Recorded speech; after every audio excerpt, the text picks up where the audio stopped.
सर्वेभ्यो नमः। देववाणी संस्कृतम ई गुरुकुलम में आप सभी पाठक महानुभावों का हार्दिक अभिनंदन है। मित्रों, आज हम वैयाकरण सिद्धांत कौमुदी की 33वीं कक्षा को पढ़ने जा रहे हैं। जो भी महानुभाव वैयाकरण सिद्धांत कौमुदी के संपूर्ण कारक प्रकरण को पढ़ना चाहते हैं, अपने गृह पर ही बैठे बैठे ऑनलाइन, वे सभी महानुभाव इस देववाणी संस्कृतम ऐप को गूगल प्ले स्टोर से डाउनलोड करके यहाँ पर स्टोर पर क्लिक करके इस संपूर्ण कारक प्रकरण को पढ़ सकते हैं। अधिक जानकारी के लिए आप इस व्हाट्सएप नंबर पर संपर्क कीजिएगा। चलिए मित्रों, गत कक्षा में मैंने आपको यहाँ तक पढ़ा दिया था। ये आपका अंतिम सूत्र था। ये वार्तिक थे, वार्तिकों को मैंने पढ़ाया था आपको। अब आचार्य भट्टोजी दीक्षित महाराज जी महर्षि पाणिनि का एक सूत्र उपस्थित करते हैं। पंचमी विभक्ति विधायक अन्यारादितरर्थे दिक्शब्दांचुत्तर पदाजाहि युक्ते। द्वितीय अध्याय के तृतीय पाद का ये 29वां सूत्र है मित्रों। ये संपूर्ण एक ही पद है, सप्तमी विभक्ति एक वचनांत है। ठीक है, चलिए अब इसका हम थोड़ा सा समास दिखला देते हैं आपको। ये इसका समास है। समास देखिएगा, अन्यश्च आराच्च इतरश्च ऋते च दिक्शब्दश्च अंचुत्तरपदश्च आच्च आहिश्च इति अन्यारादितरर्थे दीक्षांचुत्तरपदाजाहयः। ये द्वंद्व समास हुआ। और फिर युक्त के साथ में तैहि अर्थात अन्य इत्यादि शब्दैहि युक्तम अन्यरादितरर्थे दिक्शब्दांचुत्तरपदाजाहि युक्तम तस्मिन् अन्यरादितरर्थे दिक्शब्दांचुत्तरपदाजाहि युक्ते। तो ये तृतीय तत्पुरुष समास हुआ। सरल समास है, क्योंकि कारक प्रकरण को पढ़ रहे हैं। इसका तात्पर्य आप समास को जानते हैं, स्वयं भी कर सकते हैं। चलिए अब यहां मैं ये डैश डैश इसलिए करता हूं, पूरा सूत्र लिखने में तो बहुत विस्तार हो जाएगा। अब हम इसका अर्थ देखते हैं, आ जाइएगा। इसमें पंचमी विभक्ति की अनुवृत्ति आती है ऊपर से। ठीक है, कहते हैं एतैर योगे पंचमी स्यात्। इन शब्दों के योग होने पर वाक्य में जिन शब्दों के साथ संबंध होता है उनमें पंचमी स्यात् माने पंचमी विभक्ति होवे। ठीक है, ये शब्द हैं अलग अलग। अन्य है, आरात है, इतर है और ऋते शब्द है और दिक् शब्द है। दिक् शब्द दिक् दिशा को कहने वाले। अंचुत्तर पदा हम आपको बताएंगे अभी। और आज प्रत्यांत शब्द है और आही प्रत्यांत शब्द है। ठीक है, इन शब्दों के योग होने पर पंचमी विभक्ति होती है। अब एक एक को दिखलाते हैं। कहते हैं अन्य इत्यर्थ ग्रहणम। यहाँ पर जो अन्य शब्द पड़ा हुआ है इसके अर्थ है, यहाँ पर अर्थ माने पर्याय के ग्रहण कराने की दृष्टि से पड़ा हुआ है। अर्थात अन्य अर्थ वाले शब्द, तो अर्थात अन्य के पर्यायवाची भी अन्य शब्द से गृहीत हो जाएंगे। तो अन्य के पर्यायवाची शब्दों के योग में भी पंचमी होती है, ऐसा जानना चाहिए। फिर कहते हैं अन्य अर्थ का पर्यायवाची तो इतर शब्द भी है। तो इतर क्यों पढ़ दिया? अन्य पर्यायवाचियों का ग्रहण कराने के लिए पढ़ा है, तो इतर क्यों पढ़ दिया? तो कहते हैं इतर ग्रहणम प्रपंचार्थम। जो इतर ग्रहण है वह प्रपंचार्थ के लिए है। प्रपंचार्थ माने विस्तार के लिए। वास्तव में ये इतर ग्रहण करना है, यहाँ पर यह बतला रहा है कि अन्य शब्द यहाँ पर सामान्य पर्यायवाचियों का भी ग्रहण कराता है। तो इतर शब्द अर्थात प्रपंचार्थम मन विस्तार के लिए और स्पष्ट करने के लिए पड़ा हुआ है। कहते हैं अन्यो भिन्ना इतरो वा कृष्णात्। क्या है? अन्य माने अन्य अथवा भिन्न अथवा इतर, ये सब पर्यायवाची शब्द हैं। तो इनके योग में कृष्ण से पंचमी हो गई, कृष्ण से भिन्न, कृष्ण से अन्य, कृष्ण से इतर। तो इससे पंचमी व्यक्ति हो गई कृष्णात् में। ठीक है। आरात वनात् माने वन से दूर, तो यहाँ पर आरात के योग में वन में पंचमी हो गई। ऋते कृष्णात् कृष्ण के बिना, तो कृष्णात् में पंचमी हो गई ऋते के योग में। पूर्वो ग्रामात् माने ग्राम से पूर्व, गांव से पूर्व दिशा में कह सकते हैं, पूर्व मन पहले कह सकते हैं। अब यह दिक् शब्द का अर्थ ही स्पष्ट कर रहे हैं कि दिक् शब्द का क्या अर्थ है। जब दिशा को कहने वाले जो शब्द हैं, दिशा को कहते हैं उनके योग में अथवा और कुछ है, तो कहते हैं दिशि दृष्टाः शब्दः दिक् शब्दः। कहते हैं जो शब्द दिशा को कहने के लिए कभी देखे गए हैं परंतु वो कभी दिशा को नहीं कहते हैं, ऐसे शब्दों को यहां कहा गया है दिक् शब्द। जैसे पूर्व, ये क्या शब्द है? पूर्व, पूर्व दिशा को भी कहता है। किसको कहता है? दिशा को कहता है। और पूर्व काल को भी कहता है, पूर्व समय में। ठीक है। तो ये कह रहे हैं कि पूर्व शब्द कभी दिशा को कहता है परंतु कभी नहीं कह रहा होगा, उसका भी यहां ग्रहण जानना चाहिए। तो समास दिखलाया दिक् शब्द में। क्या समास दिखलाया मित्रों? दिशि दृष्टाः माने दिशा में, दिशा अर्थ में जो शब्द देखे गए हैं, अब वर्तमान में नहीं दिख रहा परंतु कभी देखा गया है, वो सभी शब्द क्या है? दिक् शब्द। उससे क्या होगा? तेन, इस प्रकार से हम अर्थ लेंगे तो तेन संप्रति देश काल वृत्तिना योगेपि भवति।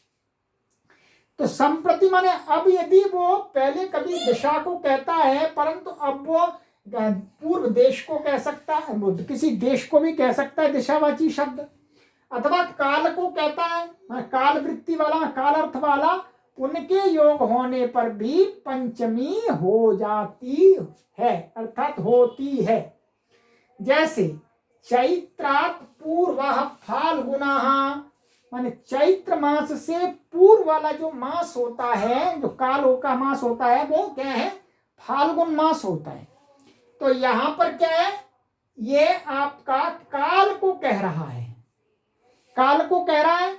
और यहां पर ये पूर्वो ग्रामात् गांव से पूर्व का देश, यहां देश को कह रहा है।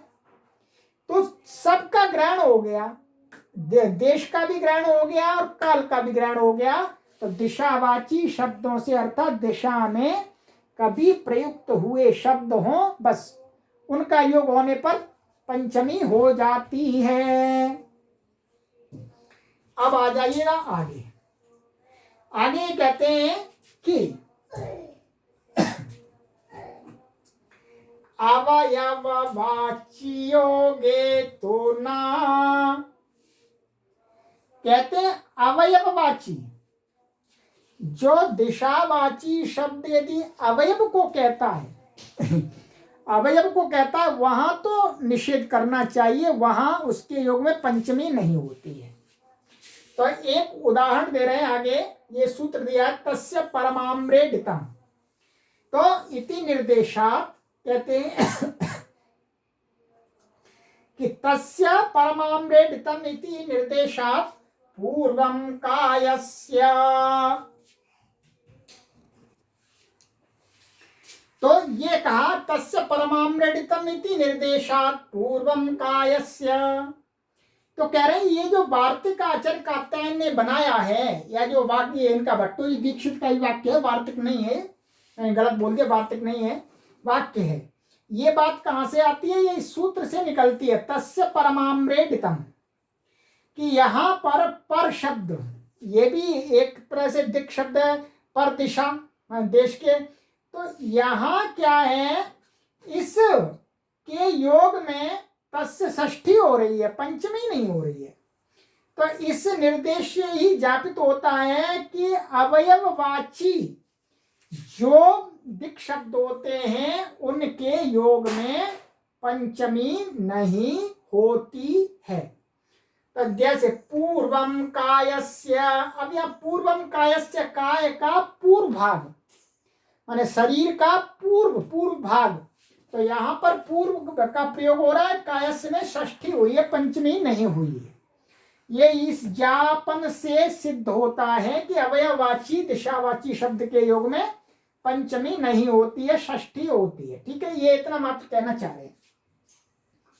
अब आइएगा, अंचुत्तर पदस्य, माने अंचुत्तर पद का अर्थ है, अंचु धातु है जिस शब्द में उत्तर पद, तदंत के योग में पंचमी होती है। तो कह रहा अंचुत्तर पदस्य तो दिक् शब्दत्वेपि षष्ठ्यतसर्थ प्रत्ययेन इति षष्ठीं वाधितुं पृथक ग्रहणम्। कहते हैं जो अंचु धातु का जो शब्द बनता है उत्तर पद में, वो भी वास्तव में दिशा को ही कहता है। कैसे? आगे प्राक है, ये प्राक शब्द भी दिशावाची है। तो और ये अंचु उत्तर पद वाला है प्राक, इसमें अंचु धातु का प्र उपसर्ग है। परंतु आगे एक प्रत्यय आ रहा था, ये सूत्र आ रहा था षष्ठ तसर्थ प्रत्ययेन आदि, इससे षष्ठी प्राप्त हो रही थी।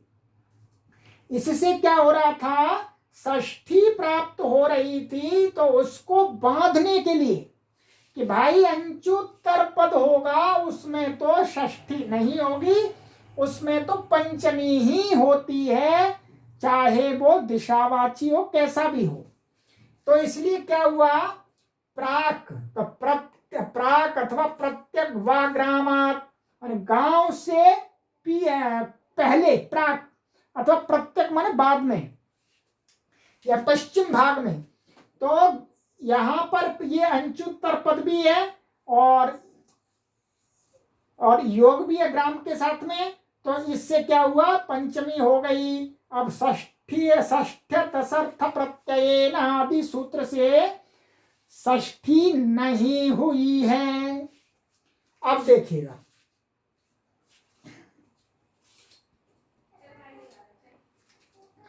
अब कहते हैं आच प्रत्यय, ये भी एक प्रत्यय आच। तो आच प्रत्यय में दक्षिणा ग्रामात, तो दक्षिणा ये शब्द है, ये क्या है? आच प्रत्यांत है। दक्षिणा दाच से आच प्रत्यय होता है 5वें अध्याय में।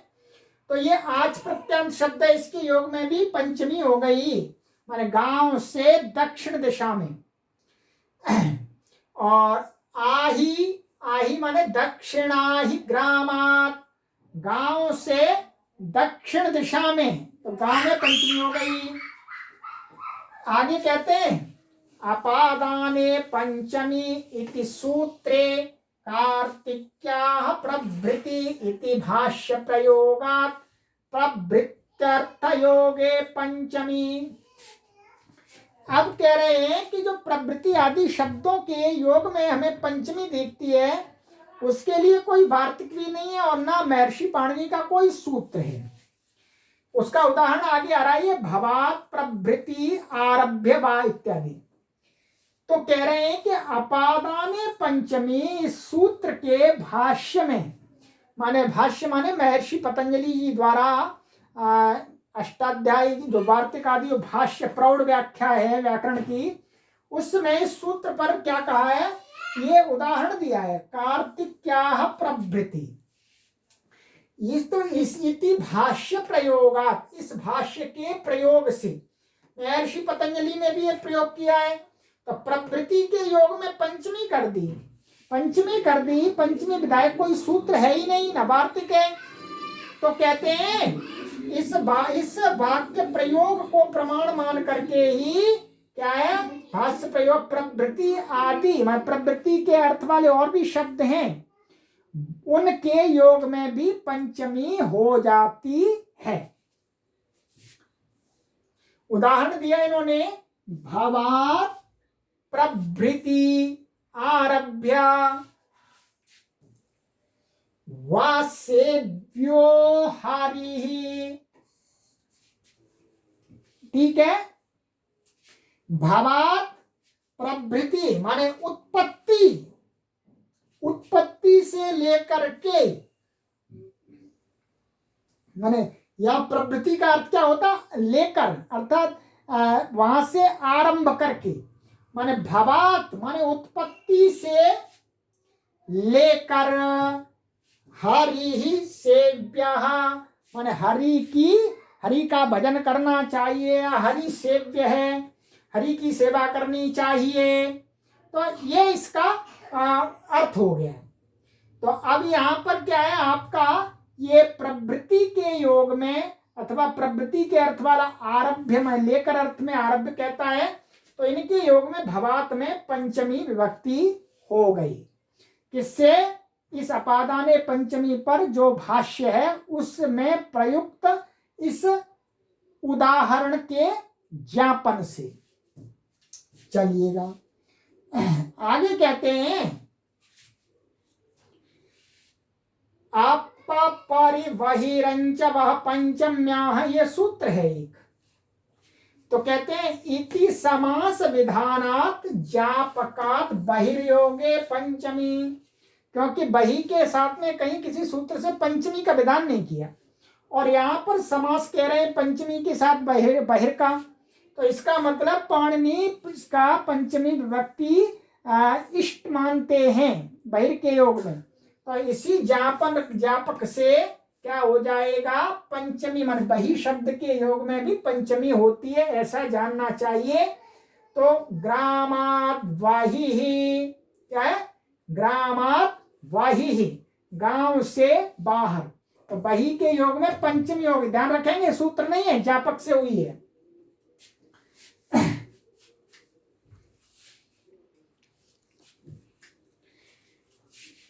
चलिए, तो मित्रों ये हुआ आपका। अब आ जाइएगा, अब आगे और सूत्र हैं कुछ। आगे सूत्र है अपपरिवर्जने, सरल है। ये प्रथम अध्याय के चौथे पाद का 88वां सूत्र है। तो अपपरि ये प्रथमा विभक्ति द्विवचनांत है, वर्जने ये सप्तमी विभक्ति एक वचनांत है, और इसमें समास सरल है, अपश्च परिश्च अपपरि इतरेतर योग द्वंद्व समास है। ठीक है, चलिए अब देखिएगा, अर्थ देखिएगा। इसमें ऊपर से कर्म प्रवचनीय की अनुवृत्ति आती है, ऊपर से कर्म प्रवचनीय से एतौ वर्जने कर्म प्रवचनीय उस्तः, माने वर्जन अर्थ में अप और परि जब विद्यमान होंगे तो उनकी क्या हो जाती है, कर्म प्रवचनीय संज्ञा, ये इसका अर्थ हुआ। ठीक है, और आगे आंग मर्यादा वचने, आंग मर्यादा वचने ये सप्तमी विभक्ति एक वचनांत है। ठीक है, सरल है, एक ही पद है, और ये भी चौथे अध्याय के प्रथम अध्याय के चौथे पद का 89वां सूत्र है। हाँ, तो इसमें ये आंग मर्यादा वचने है, ये सप्तमी विभक्ति, इसके ना दो पद हैं, एक ये है मर्यादा वचने और आंग अलग है। तो आंग ये प्रथमा विभक्ति एक वचनांत है। ठीक है, ये अलग अलग लिखा है, आंग मर्यादा वचने, तो यहाँ पर मिला करके लिख दिया, इसलिए मैंने भी सप्तमी विभक्ति बोल दिया। तो अलग है, ये आंग प्रथमा विभक्ति एक वचनांत है, मर्यादा वचने सप्तमी विभक्ति एक वचनांत है। और इसमें मर्यादा वचने में समास है आपका मर्यादायाः वचनम मर्यादा वचनम तस्मिन् मर्यादा वचने। कौन सा समास हुआ, षष्ठी समास, षष्ठी तत्पुरुष समास है। तो अब देखिएगा, इसमें भी ऊपर से इनकी अनुवृत्तियां जो है, क्या कर्म प्रवचनीय की अनुवृत्ति आती है। तो इसका अर्थ क्या बनता है आंग मर्यादायाम उक्त संज्ञा स्यात्। जो आंग उपसर्ग है ये यदि मर्यादा वचन में विद्यमान होगा, मर्यादा अर्थ में विद्यमान होगा, तो इसकी भी कर्म प्रवचनीय संज्ञा होती है। ये भी कर्म प्रवचनीय संज्ञक होता है, होवे। और क्या है, इसमें वचन पड़ा हुआ है, इस वचन के ग्रहण से अभिविधि में भी क्या है, अभिविधि, वचन ग्रहणात अभिविधौ अपि, माने अभिविधि में भी क्या हो जाती है, आंग की कर्म प्रवचनीय संज्ञा। अब मैं आपको यहां पर थोड़ा सा रोकूंगा और समझाना चाहूंगा कि मर्यादा और अभिविधि, अभिविधि और मर्यादा में आपको भेद समझ लेना है कि अभिविधि किसको कहा जाता है और मर्यादा किसको कहा जाता है। ठीक है, तो इसके लिए आप एक सरल सा वाक्य याद कर लीजिएगा। ठीक है, वो आपको बहुत ही काम आएगा मित्रों। कहते तेन विना मर्यादा,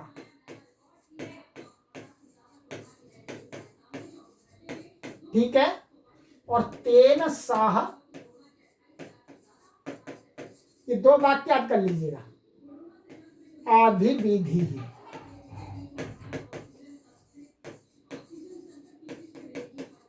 ठीक है, अभिविधि अर्थात अभिविधि माने जिसको हम कह रहे हैं उस सहित, सहित का ग्रहण होता है तो अभिविधि होती है।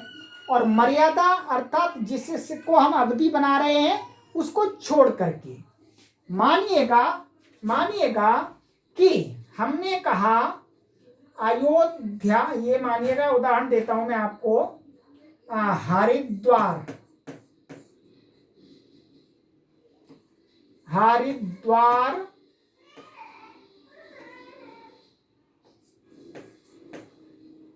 हरिद्वार तक बारिश हुई, ये हिंदी में उदाहरण, बारिश हुई। ठीक है, हरिद्वार तक बारिश हुई, ये हुई। तो अब हमने अवधि बनाई, किसको अवधि बनाया, हरिद्वार को, हरिद्वार तक बारिश हुई। अब यदि हम इस अवधि को मर्यादा में लेते हैं, अभिविधि दो प्रकार से वो मर्यादा जो क्या बोलते हैं, जो लक्ष्य, जो टारगेट अर्थात इसको लक्ष्य है, हम इसको अवधि बना रहे हैं। जो अवधि है वो दो प्रकार से प्रयोग की जाती है, मर्यादा और अभिविधि। तो यदि हम अवधि को मर्यादा अर्थ में लेते हैं तो हम जब कहेंगे हरिद्वार तक बारिश हुई, तो उसका अर्थ होगा हरिद्वार से पहले तक, अर्थात हरिद्वार में अंदर बारिश नहीं हुई, क्योंकि तेन बिना हरिद्वार को छोड़ करके उससे पहले बारिश हुई।